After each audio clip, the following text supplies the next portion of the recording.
So we're talking LSU baseball right before the College World Series, and they're about to take on Tennessee. So let's take it back just a little bit. Whenever you played, whenever you won the Super Regionals, like, were you watching it on TV whenever they just won? Were you watching it on TV? Absolutely. Okay. Was it kind of like going in your mind like, I remember exactly how this felt? I do. I remember how it felt.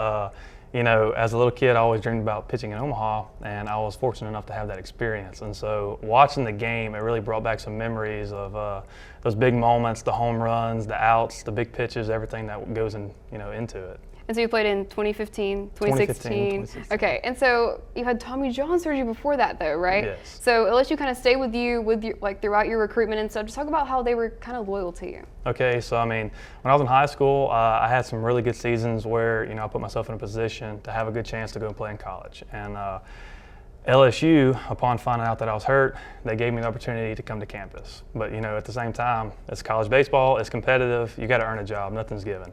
So I went to campus knowing that I had to earn it. But they did give me the opportunity to come to campus. They knew that I was going to be rehabbing my freshman year, and so they stayed with me the whole process. And then as summer ball went there, I got to go and play. And then the fall came, and I got a chance to finally play and put that uniform on and pitch on the mound, and it was awesome. So obviously you're one of the few guys to be able to experience, just the regionals, the super regional aspect of it, just even from the Sin-Law area and everything. So just talk about like your first time on the mound, like in 2015 during the regionals. Was it kind of like just a lot, like knowing there's a sold out crowd, and what was it like just like stepping on the mound right then? So I don't want to sound arrogant when I say this, but we had a really good team that year. And so I had all the confidence in the world in the guys behind me, our offense, everything about the game I felt confident with. So when I got on the mound in the regionals, I really felt like it was just another game. I didn't treat it any differently. And, we did really well. And the same kind of thing when it happened at the Super Regionals. ULL that year, that might have been the most electric atmosphere I was ever part of. Do you think it was just because it was UL? I think so. I think the Super Regionals in general have a lot of electricity to them anyway. But I know the next year when we played Coastal, it wasn't quite as electric. But, when you got two rival schools an hour apart from each other, both Louisiana schools, one of us going to Omaha, it was quite the atmosphere. Ooh, Coastal Carolina. Yeah. We won't talk about South Carolina or anything. No. But, I guess, like, what would you say kind of would be, like, your favorite memory kind of going through, like, the regional part, super regional part in 2015 before you get to Omaha? I think, so a little funny tidbit about this. I had pulled my hamstring actually, like, leading up to our Super Regionals. And so I was kind of hobbling around anyway. I couldn't run. And I remember I was actually in the bullpen. I think I was protecting one of our pitchers. I don't remember who it was, but it was one of our pitchers. And Chris Shambra came up, and he had a big home run that took the lead. And actually, it might have been a home run to win the game. And I hobbled and /ran all the way to home plate to meet him there because it was so exciting. But the crowd's electric. And then other than that, there was also a moment when, LSU fans get rowdy anyway. And there was a time in the game where you have your left field bleachers saying L, and then you have your right field bleachers saying S. Then you got your foul territory saying U, and then the left field territory saying Tigers, and it was just going in a circle, and it was loud. You couldn't hear anything. It was quite the experience. Has anything happened for you, like once you took the mound at one point? Because I know usually you're a closer, or you were a closer. So, like, did anything like happen? Do you remember once you were right there, like the crowd anyway? In Omaha or in the regionals? Just in the regionals. So in the regionals, I don't think it was anything spectacular or different than a normal game, because the regionals, I feel like the fans were kind of on the same pace as the team. Like, everybody had a lot of confidence going into it. No disrespect to other teams. It was just we had confidence in our team that year, and so it was a normal game, I think, for everybody. There is one thing that I always do remember the fans doing, and that would be you get in the ninth inning, you get 2 strikes, and you got 2 outs. Everybody starts clapping and standing up. And I was a guy that kind of lived on adrenaline when I was on the mound, and so I've always used that to just kind of find a little bit extra gear and let it go. And so, so fast forward to Omaha, whenever you went there and you took the mound against TCU. Just talk about the electricity then, and you're hundreds of thousands of people watching on TV, thousands of people watching you just in general. How cool was that? So I've talked to a lot of people about this and kind of told them this exact thing. So, coming from a small town, pitching LSU, that was a big stage for me to start. And I remember opening night of my first season at LSU in 2015, I came in to get the save against Kansas. And there's 10,000 people. I hear my walk-up song come on. I am nervous as all get out, but I'm excited. Like, this is what I've always dreamed about.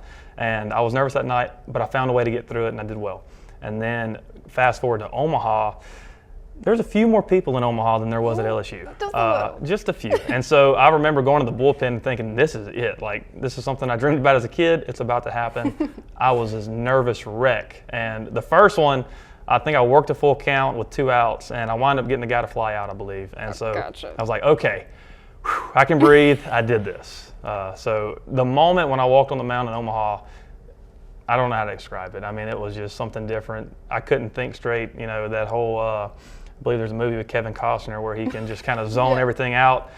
I had trouble zoning it out that day. Oh, God. It was there. And obviously, like, being a pitcher, there's so much pressure all the time. And so obviously, like, getting ready for those big games, like, do you think you're ever ready? Like, your mindset's just like ever ready to walk out and just kind of like you're just nervous, right? Yeah, so one thing that I've really kind of come to believe through my career is that nervousness isn't a bad thing. You know, just because you're nervous doesn't mean that you're not ready to play. When you're nervous, it means you care. And I've always found the days where I'm not as excited or as nervous to come in the game, I don't do as well. And the days that I'm very nervous and like I'm, you know, pacing around, I can feel my heart beat and I start sweating before I even start moving. Those are the days when I throw really well because just something about that day, I just had a little bit more in me.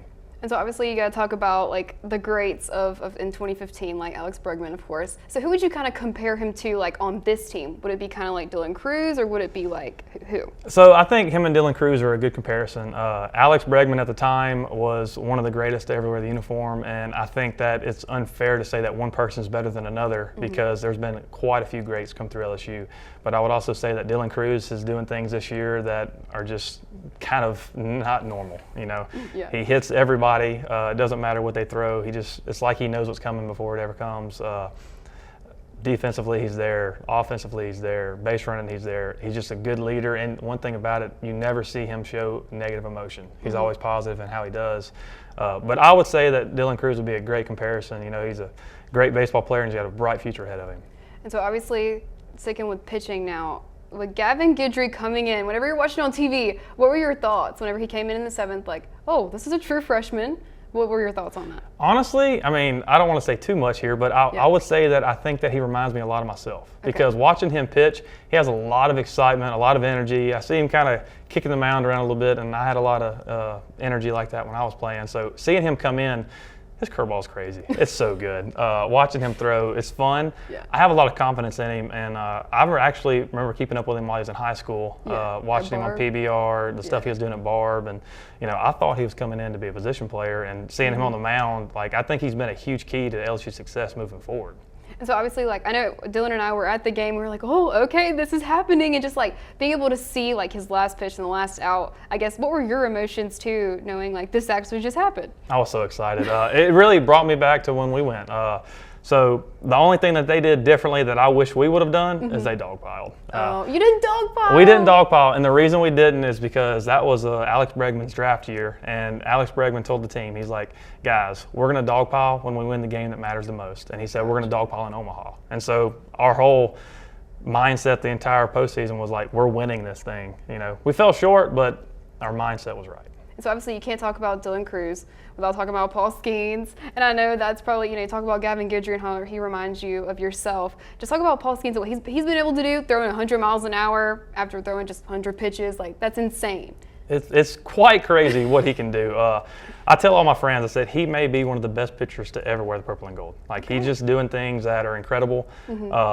I heard one of the announcers the other day talking about he could go in the bullpen right now in the major leagues and compete. And when he said that, I was like, that's not true. He could go and start in the major leagues and he could be one of the top guys in rotation and have great success. So obviously in big games, everybody talks about like that one person that steps up. Who do you think should or like probably would go into Omaha, like once they step foot there?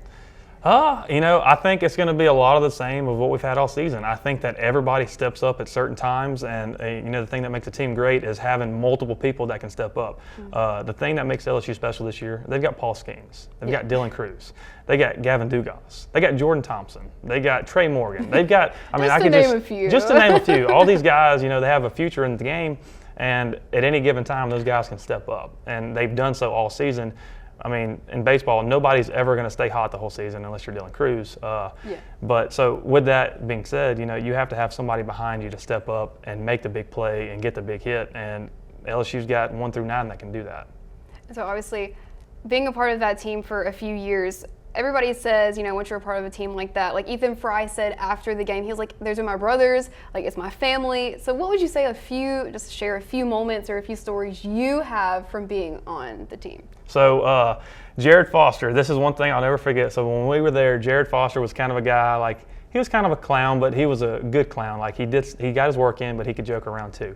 And we would always, before the games, we would have motivational videos that would be created by some people that work for LSU. And Jared Foster started this thing to where he would do hand signals and start saying chants. And like when he lifted one hand, we'd say one thing. When he lifted the other hand, we'd say the other. And so like we would get going in the dugout before games. And it was kind of a silly thing to do, but it kind of got the team in the right mindset. And one thing about it, you play better when you're, you know, having fun. And I think that started off, you know, one of those things, making us have fun for the game. And you have those memories forever. And just knowing, like, do you kind of feel like you kind of live vicariously through the players now? Because I think you said on Facebook, it feels like just yesterday. It does. It feels like it was yesterday. I mean, it's been 7 years now, but, you know, it doesn't seem like it's been that far. And I've been watching LSU hard ever since I left. And I think the longer I'm removed from playing at LSU, the more I miss it. You know, it was just an experience of a lifetime. And for the guys there, they're experiencing it now. And I think that they've got a really good chance to win it all this year. And I wish them the best of luck. So how cool would it be if you were there? Because I know you mentioned you want to go. So how cool would it be? I would love to be there. Like I said, I know some people that live in Nebraska that, you know, possibly could go and have a place to stay. I'll say that if they make it to the championship, it's going to be hard to make me not go. Hey, so next, though, Grant High School is going to win a state championship in baseball, right? That's our next goal. I fully believe it. Okay. I think that we have the team for it. We're going to have a team full of seniors next year. I think that we're going to be very good. We had some things happen last year where we had some injuries, and all those guys should be returning. So we may be losing 4 seniors who we're all going to miss very dearly, but at the same time, we're going to be adding 5 new additions to the team that are all going to be seniors. So we're looking forward to seeing you in Sulphur and covering you in Sulphur. That's the plan. Okay. Well, we've been talking LSU baseball with Jesse Stallings. Thanks for joining in the studio. Thanks for having me.